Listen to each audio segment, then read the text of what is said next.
Yo fam, welcome back to Resilient Wellness by founder Chris Boe. We are in the season of Wellness Matters. This is the podcast that doesn't just pump you up for 5 minutes, but actually helps you transform your life from the inside out. Now listen, if you made it this far in the journey with me, you know we're not playing in shallow waters anymore. You've been upgrading your mindset, rewiring your identity, and getting honest with yourself. Actually showing up for your goals. But now, suddenly you're hitting walls again, right? You know what to do, but you delay it. You get distracted, you doubt yourself, you scroll instead of start, you overthink instead of execute. This right here is where most people actually stall out. And it's because of one invisible force, internal resistance. So today I'm going to teach you how to recognize it, disarm it, and punch through it like a warrior on purpose. So let's go. Here's what I want you to understand. You are not lazy and you're not broken, okay? If you've been growing and doing the deep work and aligning your life, but suddenly you're starting to feel stuck again, it's definitely not because you failed. It's just because your old identity is fighting for its life. That old mindset doesn't go down without a fight. It throws everything it can at you, such as hesitation, confusion, self-doubt, distraction, and fear. That force you're feeling, that's the resistance. It's invisible, but it's real, and it's the final test, typically before your breakthrough. So let's look at resistance. Resistance is that inner pressure that shows up right before something important. It's what keeps you from starting the business, having the hard conversation, hitting publish, going to the gym even, or just recording that content. It's sneaky. It wears disguises. And the moment you're on the edge of growth, it will scream, not today. But here's the twist. Resistance isn't your enemy. It's actually just your old self trying to keep you safe. It's a survival reflex. But safety is not the goal anymore. Alignment is. So let me break down the 6 most common forms resistance takes so you can spot it and stop letting it sneak by. And the first one's procrastination. Like you tell yourself, I'll do it later. But how many of you know later becomes tomorrow, and then tomorrow becomes next week, and then next week becomes next month. And before you know it, that resistance wins. And then another one that we can look at is perfectionism. You might be stalling because it's not ready or it's not perfect yet. But being perfect, that's just a delay tactic. It really is. And then there's distraction. And this one's a big one. You find 20 things to do except the one thing that matters. I like to call it the shiny object syndrome or squirrel. Many of us know that term, right? You suddenly need to clean your whole kitchen when it's time to do your reps, or there's just always something else that catches your attention and gets you off on a tangent. And I know I've struggled with this, like with my content. Like I need to stay focused on getting the certain content out, and the next thing I know, I'm working on my course, or the next thing I know, I'm looking up something to write on my next book, and I'm not staying focused. But I could recognize that and pull myself out of it pretty quickly, and hopefully we can get you to where you can do that too. So comparison is another one. And this one, it's like you look at something 10 steps ahead and tell yourself, why bother, right? And so you quit before you even start. Or you compare yourself to other people and say, oh, well, I'll never get to the level they're at, so why even give it a shot? Or, It's really bad self-talk that we get in the habit of. And then another common form of resistance is over-planning. And what I mean by that one is you keep reading, you keep researching, you keep making the outlines, but you never actually implement and move. You never put it into motion. Or no, I guess I could say that you're in motion, but with no progress. All right. And then the 6th one, fear disguised as logic. Okay. And so like this one, you make it sound reasonable, such as like, now's not the right time, or I just need to be more prepared. But truthfully, deep down, you're scared. And so you're using that, you're disguising that as logic, and you're telling yourself that it's a tangible thought process that you're having when truly it's fear that's disguised. So I got an exercise for you, and I want you to do this. You can do it right now, or you can rewind later and go through this. But I want you to write down, which two resistance masks do you wear most often. And again, those were the procrastination, perfectionism, distraction, comparison, over planning, and fear disguised as logic. So yeah, just write down the two resistance masks that you tend to wear the most often. Okay. We want to get those in front of you and be able to recognize that. I remember a moment for me one day. It's clear as day still. I had the chance, and I've done it since, but looking back early on my career at public speaking, I had the chance to speak at this event at the church. It was a cool opportunity. It was, something I've been looking forward to because I wanted to share my story with people. And what I did, and what did I do for the first 72 hours after getting the invite? Could you guess? I didn't respond. I started second guessing myself.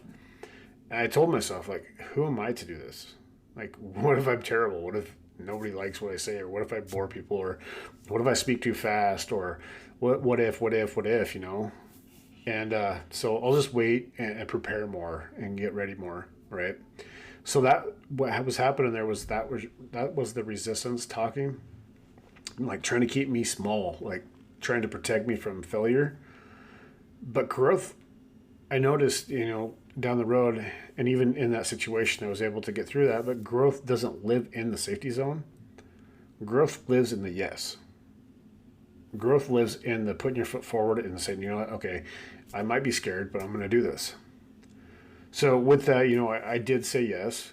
I prepared, I showed up, and it shifted my whole direction because it went really well. See, I almost talked myself out of something that would have probably deterred me from where I am now, right? But instead, I stepped out in it, and I didn't let the resistance win. I almost let the resistance talk me out of it, but I made it through it. And so I know anybody else can do the same. See, resistance it's not trying to destroy you. Really, it's not. It like I said before, it's trying to keep you safe. It's predictable, right? It's your comfort zone is what it is. But the comfort zone ends up becoming the graveyard of purpose, for your purpose. Your brain isn't wired for your dreams. It's wired for safety. So that means every time you stretch, your brain really triggers a defense system. It's like, alert, unknown territory, abort mission, right? But now you know what it is. And it's not a sign to stop. It's a sign that you're actually right on time for where you need to be and where you need to go. So here are 5 ways to beat resistance. Okay? So let's put this into action and keep the momentum that we got going. So the first one I want to touch on is start before you feel ready.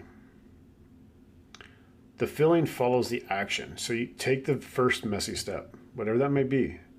Even if you're scared, like I talked about before, take that first messy step. And then 2, this one is crucial. This one's awesome. It's helped me many times. Create a 3-minute rule. And what that means is commit to just 3 minutes of the thing you're resisting. And most times, once you hit that 3 minutes, you'll keep going, no matter what it is. It's getting over that first initial tug of that resistance. And then another a way to beat resistance and keep momentum is to identify the cost of delay. And what I mean by that is like asking yourself, what is this resistance costing me? Is it costing me time? Is it costing me peace, confidence, my future? Like put a label on the cost of this delay, on the resistance. And then that way it becomes something that you can combat because it's something you put a title to or an idea to, right? And then another way to beat resistance, keep momentum, is anchor to your future identity. Yourself. Like ask, like, what would the version of me I'm becoming do in this situation right now? And then do that. Because when you think ahead of who you want to be, and we've talked about this before, your future identity and who you want to step into, put yourself in that frame of mind and be like, okay, well, if I'm that person, what would I be thinking about the situation? What would what action would I take knowing where I'm at now? If that makes sense. And then, this one, some people say it's kind of corny. I don't. I think there's a lot of power in this. But another practical way to beat resistance, keep momentum, is speak it out loud. Name the resistance. Seriously, say, this is resistance. I see it. I'm not obeying to it. I'm not bowing down to it. I'm not going to let it win. And when you can do that, the reason why it's so powerful is because when you do that, it loses power the moment it gets exposed. It truly does. So I got a challenge for you for this week that I want you to do, okay? So earlier I had you write down two things you're resisting, or two resistant masks that you wear the most often. Now, thinking about those, I want you to choose one thing that you've been resisting and then actually do it this week. Just start. Whether it's starting content for the first time or whether it's starting a conversation with somebody for the first time, there's always something in our life that we're resisting, okay? Even when we get to a spot where we think we know that we're on a better path, something's going to pop up. Resistance happens. And so be mindful of that. Be mindful of resistance tactics, and then take action on it. Like, truthfully, go back through the 5 ways I talked about beating resistance to keep that momentum and do that. Like, this is a good toolkit to have. If you can write these things down and remember them and concentrate on these things, I guarantee it, the resistance is going to be a lot easier to overcome. I'm not going to say it's going to go away because resistance never goes away, but it will become easier to combat. It truthfully will. And then I want you to text somebody. Hold yourself accountable with this. Text somebody, whether you have a mentor or a really close friend, or you can tag me at Chris Boe Knows. Chris Boe Knows on Instagram, and declare it. Share it with me, or share it with somebody else, whatever it is, but no matter what, declare it and then do it. Resistance isn't a wall. It's a signal, okay? If it shows up, it means you're on the edge of a breakthrough. And that's good news. That's something to think about. You don't need to feel ready. You just need to move. All right? This is going to be how we win, really. Not by avoiding resistance, but outlasting it. And I want you to know you're not stuck. You are rising. You are on the path. Especially if resistance is hitting, you are on the path. And it's just one decision at a time. Don't let it overwhelm you. Overwhelming comes from resistance. All right. Also, too, if you want to check out some other stuff, I have a website you can go to. It's chrisboe.org, and that's CHRISBOE.org. There's one book in there. If you go to my partners, a great man, Myron Golden, big shout out to him. Very successful in business. He's taken a lot of these things that we've talked about and he's applied it to his life, but he's also applied it to his business life. And so when I was talking about you just need to move, he has a book called Boss Moves. And it's a great book for implementing things into your success path that will get you to where you want to be. It's super good read. But anyways, go there. You can scroll down through my partners and you'll find it. There should be a big old picture of it. But yeah, check it out. It's a good read and will definitely help. But I just want to help you guys be better. I want to help you on the better road. I know we can do this. I'm right here with you. So keep coming back. Definitely subscribe to the podcast and also, share it, like it and share it. And give me your comments. Give me your reviews. I would love to hear back from you. I really would. So, all right. You've been listening to the season of Wellness Matters with Chris Boe. And I'll catch you on the other side of resistance, my friends.